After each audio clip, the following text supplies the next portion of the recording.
Tariff যুদ্ধ ক্রসফায়ারে বাংলাদেশ।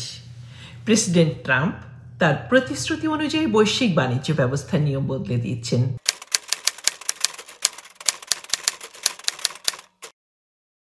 এবং সেই পরিবর্তনের ঢেউ এখন ছোট বড় সব অর্থনীতিতে আঘাত হানছে। শুল্ক কার্যকর হতে যাচ্ছে, যা বিশ্বব্যাপী অনিশ্চয়তা আরও বাড়াবে। বাংলাদেশের মতো অন্তত 60টি দেশ এই সংঘাতে পড়ে গেছে।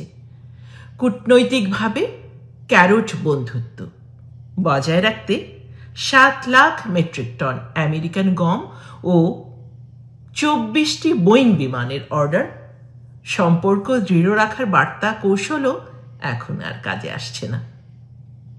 বাংলাদেশের জন্য পরিস্থিতি অত্যন্ত সংবেদনশীল। পোশাক শিল্প নির্ভর এই অর্থনীতি আন্তর্জাতিক বাজার ও স্থিতিশীলতার শুল্ক নীতির উপর নির্ভরশীল। একটুখানি বাধাও লক্ষ লক্ষ শ্রমিকের জীবিকায় প্রভাব ফেলে, যার বড় অংশ নারী। টাকার মূল্য হ্রাসও আমদানি ব্যয় বৃদ্ধির কারণে সাধারণ মানুষের জীবনযাত্রাও ব্যয়বহুল হয়ে উঠছে। সব কিছুর দাম বাড়ছে।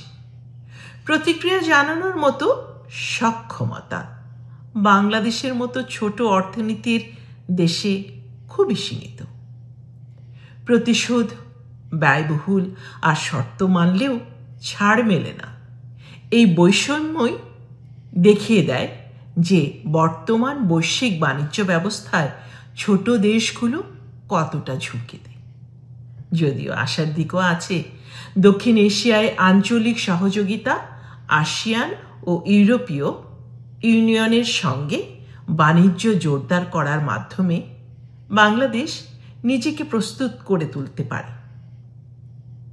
গ্লোবাল ট্রেড যুদ্ধ এখন আর কেবল পরাশক্তিদের লড়াই নয়, এটি এখন বাস্তবতা, যার প্রভাব সিলেটের ধানক্ষেত থেকে গাজীপুরের কারখানা আর মতিঝিলের শেয়ার বাজার পর্যন্ত ছড়িয়ে পড়েছে। এখন প্রশ্ন শুধু টিকে থাকার নয়, বরং কিভাবে এই সংকট পেরিয়ে আরো শক্তিশালী হওয়া যায়, সেই দিকেই নজর দিতে হবে।